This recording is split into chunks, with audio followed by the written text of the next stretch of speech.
In the Clark family, Anna was the youngest child. There were 5 of them, all girls. Their mother, Mrs. Laura, always dreamed of giving birth to a son for her husband, but unfortunately only girls were born. I did everything, listened to everyone, but it's all in vain. Look, there are 5 girls running around the yard. I would have tried again, of course, but the doctors forbade it. And my husband doesn't want anything anymore. He says, let's raise these girls and give them an education. Laura complained to her neighbor, Zara, but you have helpers growing up. Look, your eldest will finish school soon, go to college, get an education, and by the time the others finish school too. Anna is still little, but before you know it, she'll grow up. Yes, when will that be? It's hard right now. I also want to go to work. My husband can't handle it alone. I've seen what's happening in the stores. Prices are skyrocketing, but salaries aren't increasing. Well, they did increase the salary. My Ben recently brought it home, and I was ecstatic with happiness. They even gave them a bonus because they exceeded the production target at the factory. So your husband should have brought home some money too. Wait, when did he bring it home to you? Laura, seriously, you're acting like you've come from another planet. Well, our men received their salaries 3 days ago, and mine brought it home. Then I don't understand anything. Stephen told me they didn't raise the salary and brought me the usual amount. I was disappointed, but then I thought maybe they'll raise it next month as they promised. But it turns out they already did. Well, that's what I'm saying. It seems like your Stephen is up to something. Laura looked closely at Zara, whom she had known for a long time, and saw that she wanted to say something but hesitated. Come on, Zara, spill it. I can see your eyes darting around. Just tell me what you know. If you don't say it, I'll find out anyway, but I'll be upset with you. Laura, it's not confirmed information, but people are saying that he's involved with a new coworker. She recently started working at the factory, I think as a crane operator. So he's having an affair behind my back? Spending money on someone? Oh, I wish I could say it out loud, but with the kids around and lying to me, huh? Laura, well, it's all not certain. Maybe they're just lying? Then where's all the money? So he didn't receive his full salary alone, right? You know what, Laura? Why speculate? Just ask him yourself. In the evening, after waiting for her husband to come home from work, Laura asked him directly, tell me, who are you involved with? Just be honest. You know I can sense lies, and it will only make things worse for you.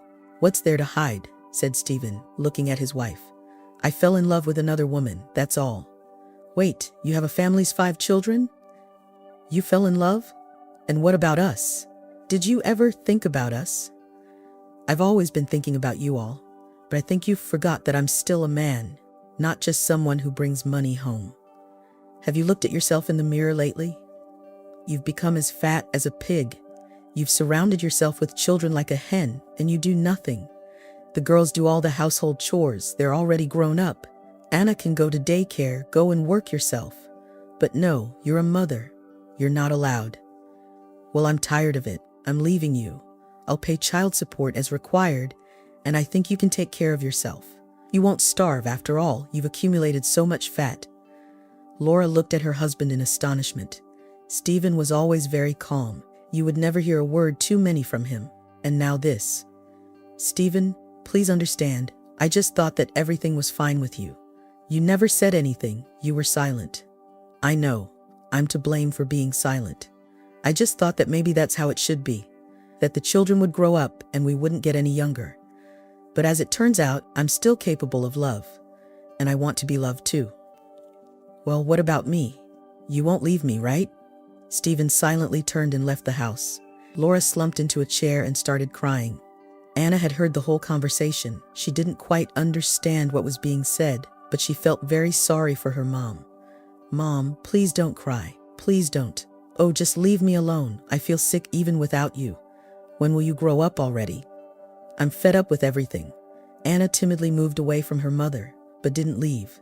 She simply stood silently nearby. Stephen packed his things and left. He believed that there was nothing more to talk about with his wife. And what else could be said? He had fallen in love like a little boy, and he couldn't even stand to look at Laura anymore. The house was quiet. The girls still couldn't believe that their father had left them. Their mom had gone out somewhere and had been gone for over an hour. "Betty, what do you think Mom will do now?" "How should I know? Maybe she'll find a job. After all, Anna isn't so little anymore. She can stay at home alone." "Yeah, that's right. We study in the morning and Nora studies in the afternoon. So everything's fine. We'll keep an eye on her." Anna listened to her sister's conversation while thinking about where her mom could be. After all, it was autumn outside, cold, and her mom had left wearing just a thin blouse. Putting on her jacket, Anna went outside. It was getting dark. A dog was barking somewhere, and she could hear neighbors arguing. She walked along the fence, and then she noticed someone in the distance. She approached closer and saw Laura sitting on the ground, leaning against the fence and snoring. The smell of alcohol emanated from her. Anna knew that her dad would sometimes drink on holidays, and he would smell just the same. Mommy, let's go home. It's cold to sleep here." Laura muttered something, but still didn't wake up. Anna wanted to call her sisters, but she was afraid to leave her mom like that. Besides, she thought that her mom would probably wake up soon. So she sat down next to her, snuggling close, thinking it would keep them warmer. It grew even darker, and a light drizzle started. With its gentle rustling, it seemed to lull them, and Anna didn't notice when she fell asleep. She woke up from the cold, looked around, and didn't see anyone. Her mom wasn't there. Jumping up, Anna headed home. Her legs wouldn't listen. They were swollen and frozen. She entered the house and approached the stove. It was quiet. Everyone must have been asleep. Anna wasn't surprised that no one had been looking for her. They usually forgot about her most of the time. But why did her mom not wake her up and leave on her own? She couldn't find an answer to that question. After warming up a bit, she stood up and went to her mother's room. Her mom lay across the bed without even undressing. Anna sighed and went to her own room to lie down on her bed. She didn't feel like undressing either, and simply took off her jacket and dove under the covers. No matter how hard she tried, she couldn't warm up. She began to shiver, and she drifted off to sleep only towards dawn. Strange dreams filled her sleep. Anna was awakened by cold hands touching and turning her. It was unpleasant, and she whimpered, "SH, little one, I'll examine you gently and you mustn't cry." Opening her eyes, Anna saw a young woman in a white coat. The light painfully stung her eyes and she closed them again. The woman examined her, then turned to Laura and said, "She needs to be taken to the hospital urgently. I'm afraid she has pneumonia."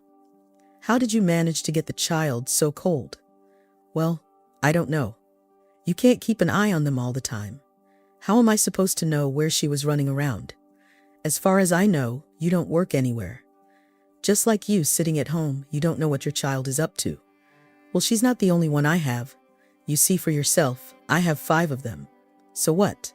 They're old enough already. Besides, I can see you're drinking. I will have to report this to the child welfare authorities. Let them deal with you. And I'll take the girl with me. She urgently needs hospitalization." Anna barely remembered that moment, how she arrived at the hospital and how long she stayed there. Her mother didn't come to visit her, and neither did her sister. The only thing that made Anna happy was her father's visits. He was by her side all the time. When she started feeling better, he asked her where she could have caught such a cold. She honestly told her father, hoping he would feel sorry for her mother and return to their family. But it turned out the opposite. He jumped up, said he would be back soon, and left somewhere. He only returned in the evening, angry and thoughtful. "Anna, I wanted to ask you something. Would you like to live with me?" "Oh, Dad, of course. You know how much I love you. And my sisters will live with you too, right?" "No, kitten, just you and me. Well, also Mrs. Lucy. We'll leave this place. What do you say? Are you okay with that? But what about Mom? And Betty, Nora, Gracie, and Sarah? They'll be sad without us. They won't come. They want to stay with their mother. The child welfare authorities are handling them now.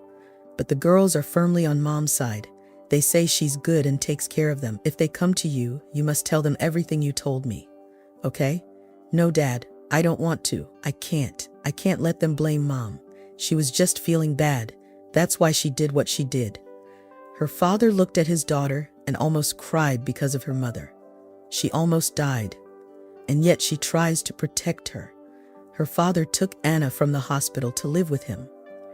Anna didn't understand why she couldn't see her sisters and her mother, but she understood that they probably didn't want to see her. "Mrs. Lucy, why doesn't Mom come to see me? Is she mad at me?" "Well, Anna, there was recently a court hearing and your father wanted them to leave you with him. As it turned out, your mother didn't mind, so now you'll stay with your father. And your mother most likely didn't love you very much, because in my opinion, a good mother should fight for her child." Soon they moved from the settlement where they lived to the city. It turns out that her father had been invited to work at a huge factory for a long time because he was an excellent specialist. Upon arrival, they were immediately given an apartment that Anna really liked. Moreover, she now had her own room with a door, and when she played there, she felt like she was in a fairy tale, and the door separated her from the real world. After the incident of Anna ending up in the hospital, she would fall seriously ill every autumn and spring.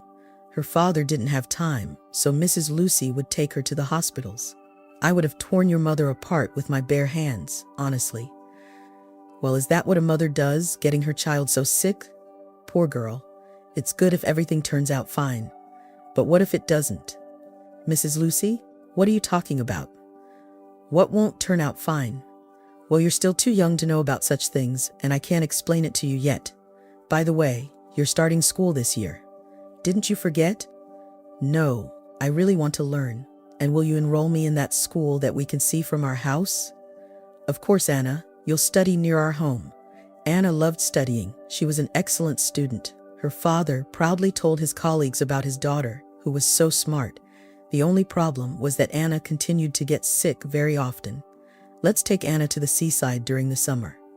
The doctors say it would be beneficial for her since her whole body is weak from all the colds." I still can't imagine how it could have happened, but I know perfectly well.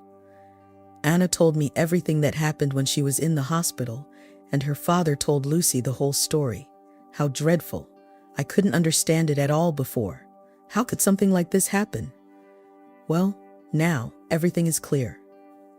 I'll inform the doctors because they keep asking me, and I don't know what to tell them. Poor girl, how much she has endured. And she didn't tell me anything. That's what it means for a child to love their mother, to be afraid of causing her harm when the mother doesn't care about her own child. You know, I didn't understand before either. I thought all families lived like this. Children, house, a wife who knows what she does all day. I come home hungry, wanting something hot to eat, hoping my wife would smile at me. But no, it's not like that at all. The conversations are always about money. Just recently, she called me at work and asked why I don't give her half of my salary. And what did you say? I told her that I give her everything that the court has awarded.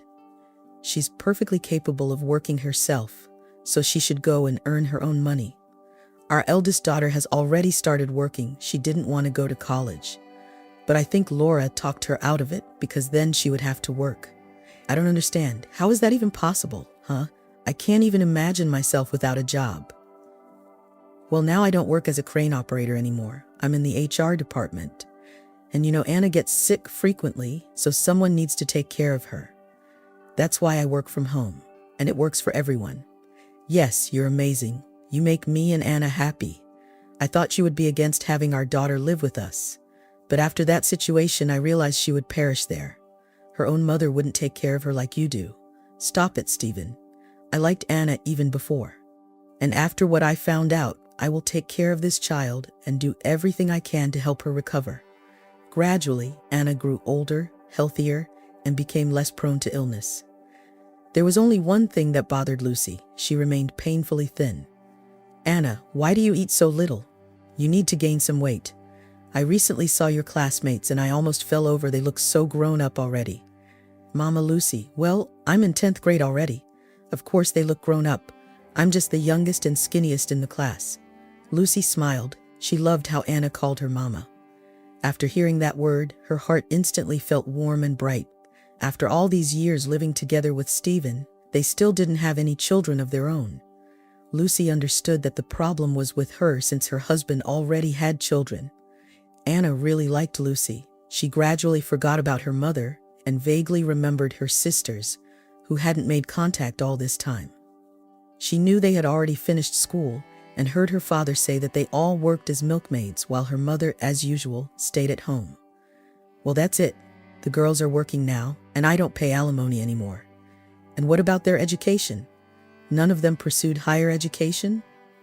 No, like I said, Laura wouldn't allow it. She herself is uneducated and didn't give them much of an education either. I feel sorry for the girls. I tried to intervene, but she threatened me with court. Well, at least they're working. But we'll educate Anna. She's smart. Do you know what she wants to study? She hasn't told me anything yet. I know she plans to apply to the law school. Well, isn't that something? And what does she want to be, a judge or a lawyer? She hasn't decided yet, but I think she'll figure it out in due time. Indeed, Anna hadn't made a final decision yet, but she was certain that she wanted to apply to law school. Her friends were puzzled and suggested that she should become a doctor or a teacher instead, since she was small and frail. But she stubbornly insisted on pursuing a legal career. She believed that strength didn't lie in physical size, but in one's mind. She spoke about it with her friends, who didn't argue and were amazed that each of them envied this unassuming girl. They couldn't explain it themselves. It was simply because Anna knew how to be a good friend, keep others' secrets, reconcile those who quarreled, and explain things when someone was wrong. After graduating from high school, Anna easily got accepted into college. Lucy organized a dinner to celebrate this milestone. Anna liked the friendship they had. She tried not to think about her mother anymore, although deep down she felt a slight resentment, but she had forgiven her a long time ago and let go of any grudges. Even back in school, she had tried to reach out to her sisters to let them know that she remembered them and loved them, but she never received any response. During her third year of college, Anna met Oliver, who was a year older. He was just as much of a nerd as she was, and they found each other fascinating. They quickly found common topics to discuss. Oliver started coming over to their house often, and Anna could see that her mom, Lucy, treated him very well. Why do you call Lucy Mom instead of just Mom? At first I thought I misheard, but now I understand it's intentional. Why is that? She's not my biological mother. She's my father's second wife. I would never have guessed. She treats you like her own. That's rare these days. I love her very much too.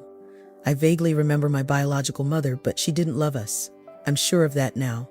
Maybe you're mistaken. After all, you said there were 5 of you. A woman who doesn't love children wouldn't have had so many. No, you're mistaken. She did it all for the money. At that time, there were benefits for large families and they had a nice house, so she made an effort.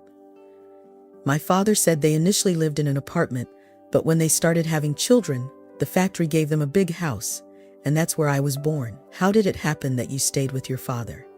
It's a long story and it's very unpleasant for me. Honestly, I don't want to talk about it right now.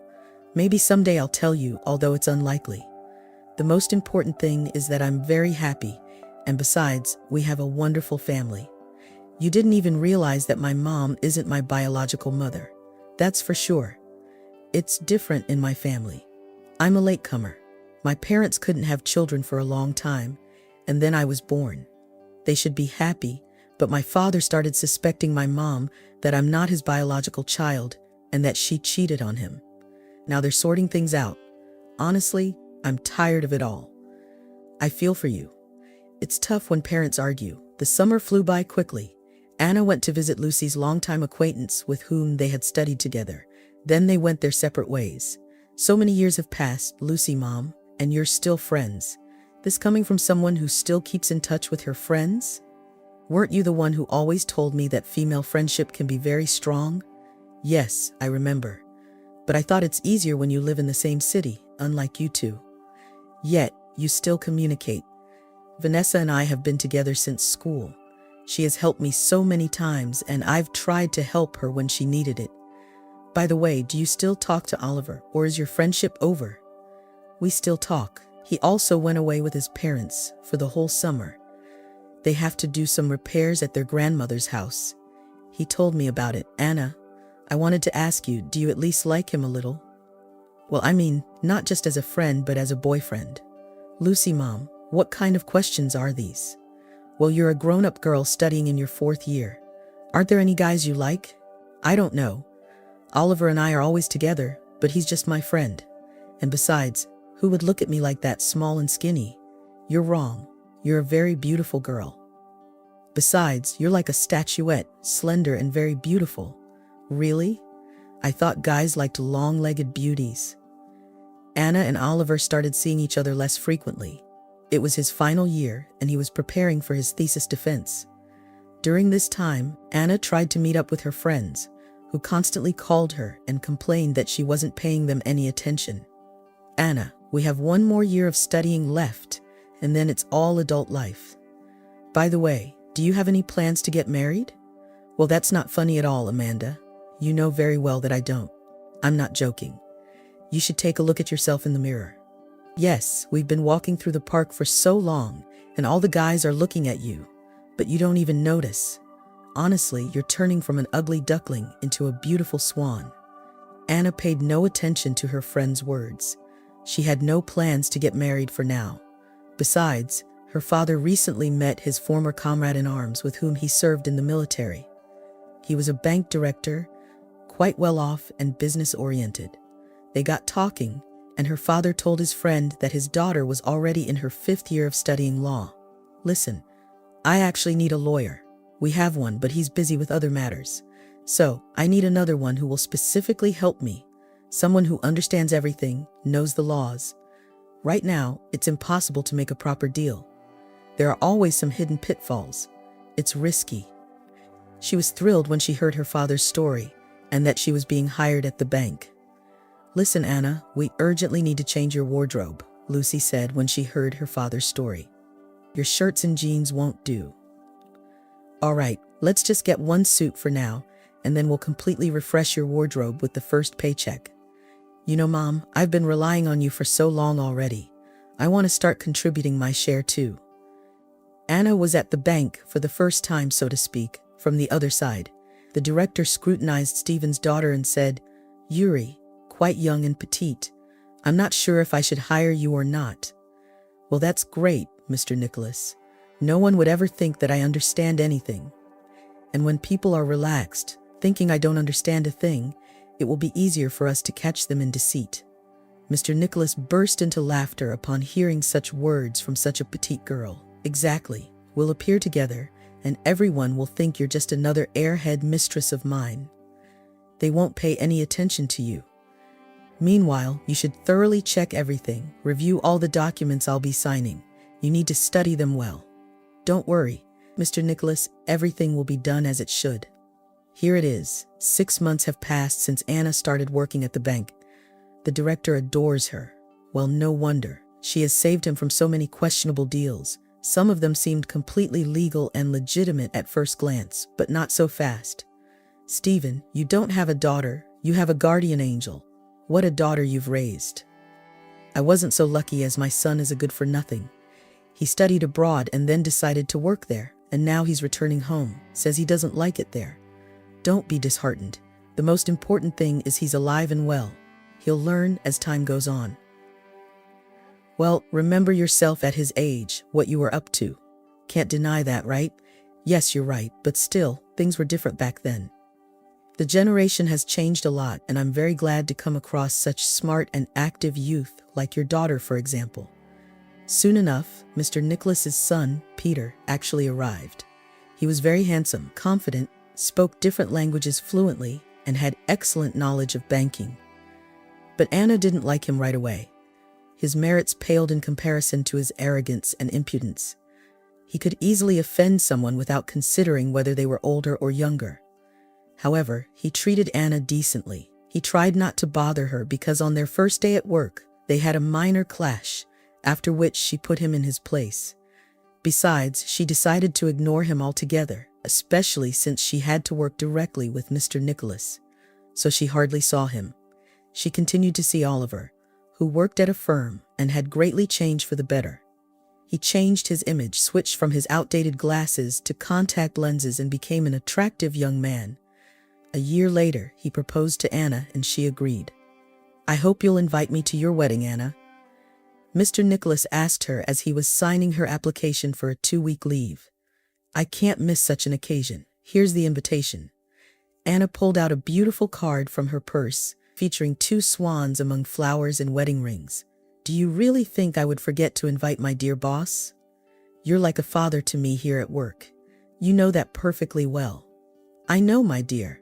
And you know I would give anything for you to marry my son instead of Oliver. But I know you can't command your heart. Besides, it's almost impossible to love a fool like my son. Don't be so sure.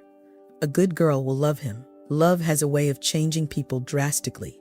After the wedding, Oliver and Anna went on a cruise abroad. Mr. Nicholas had organized it for them, wanting Anna to be happy. "I didn't know I had such a boss." "Did you think I did? Someone who doesn't care about anyone. But I see he's pretty cool giving such gifts. Nicholas is a good guy. He's friends with my dad. He visits our home almost every day. He just didn't have luck with his son. He's so arrogant and mean. Yes, that will pass. Although if my dad had that much money, I don't know what I'd be like. Maybe the same. It's good that your parents aren't wealthy. Otherwise, we probably wouldn't have met. Hey, Anna, could you talk to your Uncle Nicholas about me? I would also like to work with you guys." "Why not? The salary is excellent and we could buy an apartment together. It would be easier for us there. Nicholas said he even gifted us an apartment. There's some renovation going on though.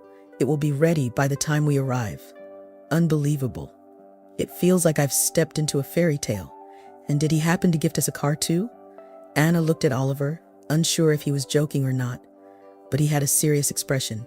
Apparently, he really wanted a car as well. "That's not possible, Oliver. I think the apartment is already too much." But Nicholas insisted. "What? Why is it too much? It's perfectly fine. When people have that kind of money, they should help their employees." Upon returning from the cruise and moving into the new luxurious apartment that seemed extravagant to Anna, she went to work. Mr. Nicholas hugged Anna and said he missed her a lot. Well, naturally, a lot of work had piled up while she was away, so she had to get right to it. "How do you like the apartment, Anna?" "It's simply magnificent, Uncle Nicholas. I still can't believe it. It's all for you, my dear. By the way, I've put it in your name and arranged everything so that if you and Oliver ever separate, the apartment will remain yours."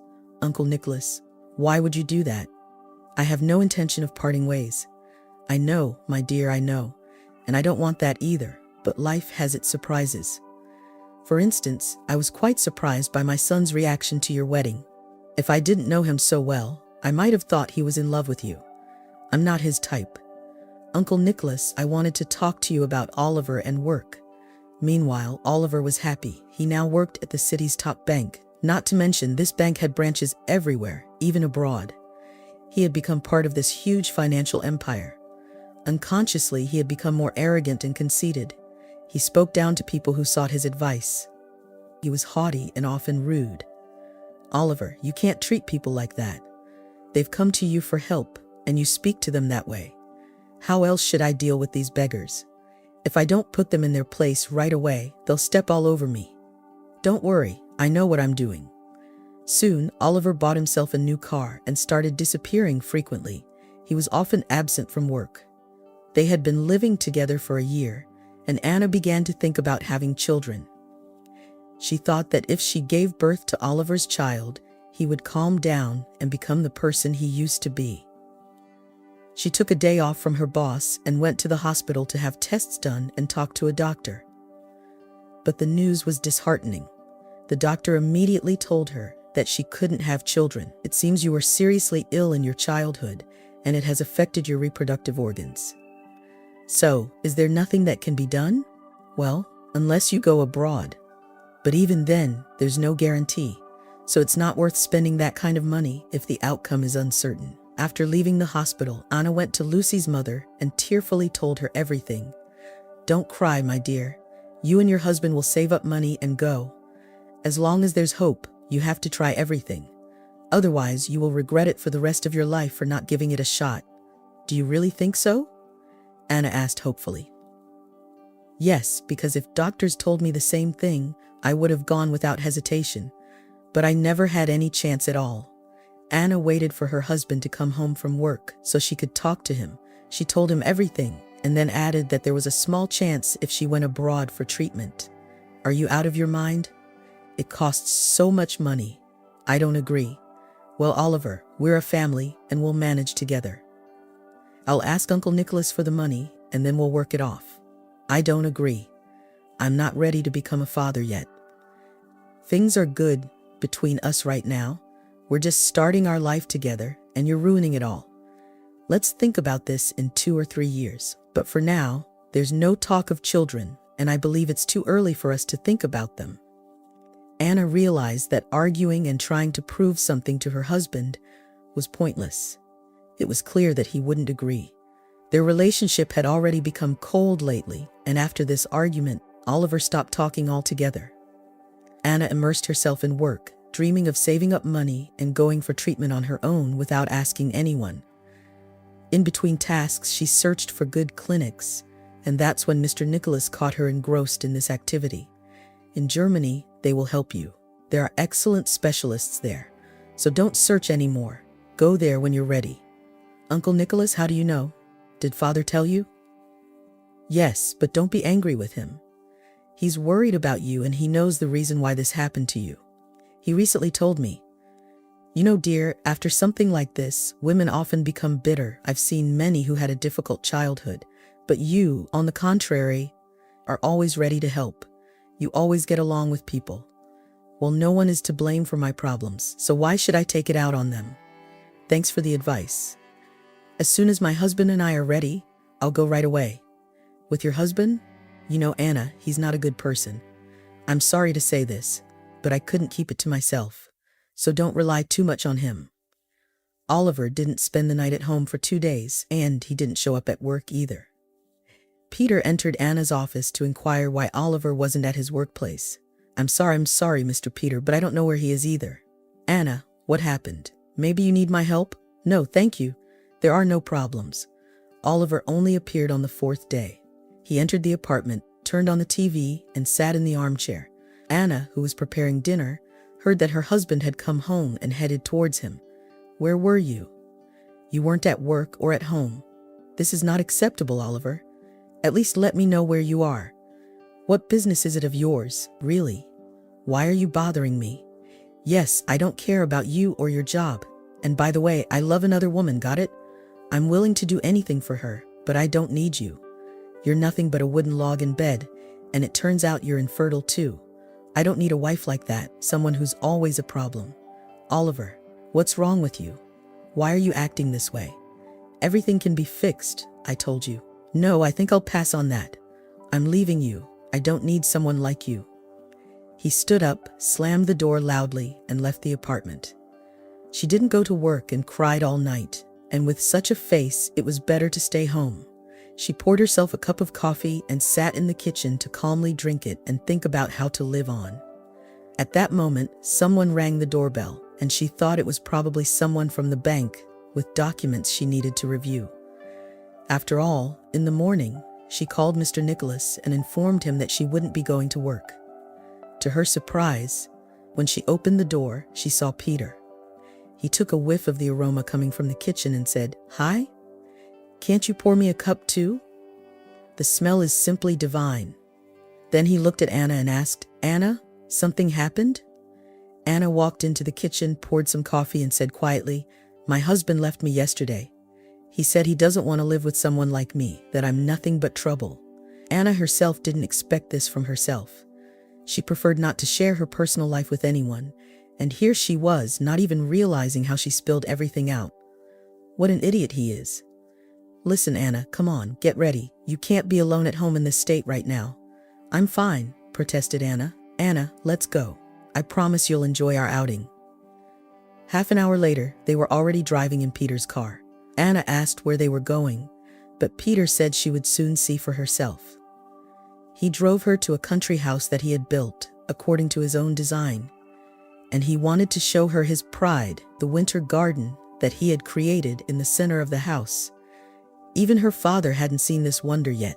Anna would be the first. "It's magnificent. It's like magic." "Did you come up with this yourself?" "You know, I've dreamt of a house like this since childhood. My dad, of course, is angry with me for turning out this way. I had a difficult childhood. My father worked a lot, and my mother started drinking, and sometimes even hit me when I asked her, for example, for something to eat or drink. When he divorced her and took me with him, I blamed him for everything. I told him he could have at least tried to save the family. And then he sent me to study abroad. And when I came back and saw you, Anna, everything changed within me. I built this house for us. I understand that you have just separated from your husband, but I'll wait because I love you very much. My dad and I have found a clinic for you. They're already waiting for you there. Anna went to work and learned that Mr. Nicholas had fired Oliver because he couldn't tolerate his attitude towards work anymore. If you knew what he was saying to me, like he would live just fine without it. By the way, do you know where he was disappearing all the time? Anna shook her head negatively. Your little husband, or rather ex-husband now, was spending all that time at a casino with some woman. He lost everything he had, even his car. Anna divorced her husband and started dating Peter. 3 months later, he proposed to her, and she accepted. Anna's parents and Mr. Nicholas were very happy about it. Peter said that after the wedding, they would immediately go for treatment. I'll go with my wife. I'm afraid someone might steal her there. Anna was getting ready for the trip and packing her things. Peter went to his father's workplace to take care of some matters. She was very happy. She could see that her husband loved her very much and literally carried her on his hands. There was a ring at the door, and she went to open it. Oliver was standing on the doorstep, but he looked so terrible that she didn't even recognize him at first. Anna, forgive me, I was wrong. I'm ready to come back and start over. Anna looked at her ex-husband, smiled, and said, No, Oliver, you'll handle everything just fine on your own. I only brought you problems. Besides, I recently remarried and now I'm leaving the country. So, sorry, I won't be able to help you anymore. Besides, as far as I know, you're a strong person and I have nothing to do by your side. She closed the door and continued packing her things. She had a trip to Germany ahead of her.